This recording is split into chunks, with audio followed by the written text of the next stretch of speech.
السلام علیکم brilliant knowledge کے ناظرین۔ قوم عاد کا واقعہ شروع کرنے سے پہلے اگر آپ میرے چینل پر نیو ہیں تو میرے چینل بریلین نالج کو سبسکرائب کریں اور بیل نوٹیفیکیشن کو آن کر دیں تاکہ آپ کو ملتی رہیں تمام چینل اپڈیٹس۔ واقعہ پسند آنے پر ویڈیو کو لائک اور کامنٹ ضرور کیجیے گا۔ قوم عاد کا قصہ قرآن مجید میں کئی مقامات پر بیان کیا گیا ہے۔ یہ قوم حضرت ہود علیہ السلام کی قوم تھی جو عرب کے علاقے احقاف میں آباد تھی۔ یہ لوگ بہت طاقتور، لمبے قد، مضبوط جسم اور اعلیٰ تعمیرات کے ماہر تھے۔ ان کی بستیوں میں شاندار محل اور قلعے تھے۔ وہ بڑے غرور اور تکبر کے ساتھ ساتھ زمین پر حکومت کرتے تھے۔ قوم عاد کو اللہ تعالیٰ نے بے شمار نعمتیں عطا کی ہیں، لیکن وہ شکر گزار ہونے کے بجائے کفر و شرک میں مبتلا ہو گئے۔ وہ بت پرستی کرتے تھے، کمزوروں پر ظلم کرتے اور اپنی طاقت پر بہت فخر کیا کرتے تھے۔ حضرت ہود علیہ السلام نے ان کو اللہ تعالیٰ کی طرف بلایا، توحید کی دعوت دی اور اللہ تعالیٰ کے ایک ہونے پر ان کو پیغام دیا اور برے کاموں سے باز رہنے کو کہا۔ آپ نے ان کو سمجھایا کہ یہ ساری نعمتیں اللہ تعالیٰ کی طرف سے ہیں، اسی لیے ان کا شکر ادا کرو اور ان کے سوا کسی کی بھی عبادت نہ کرو۔ لیکن قوم عاد نے حضرت ہود علیہ السلام کی بات نہ مانی۔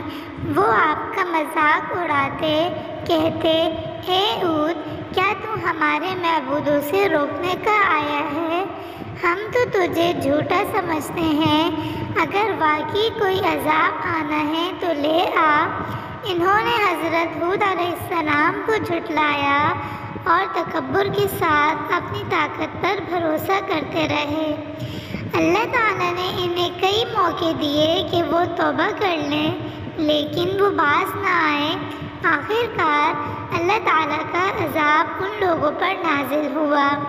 پہلے ان کی زمینوں پر قحط آیا، بادل آتے لیکن بارش نہ ہوتی۔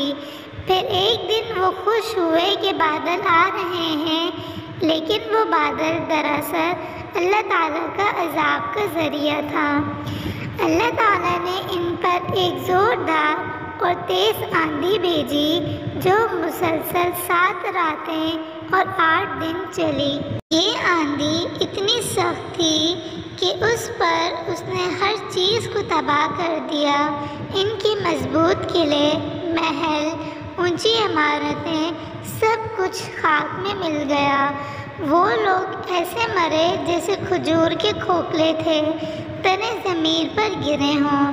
حضرت ہود علیہ السلام اور جو چند مومنین آپ کے ساتھ ایمان لائے تھے، اللہ تعالیٰ نے ان کو بچا لیا، لیکن باقی قومیں عاد اپنے کفر اور تکبر کی سزا میں ہلاک ہو گئیں۔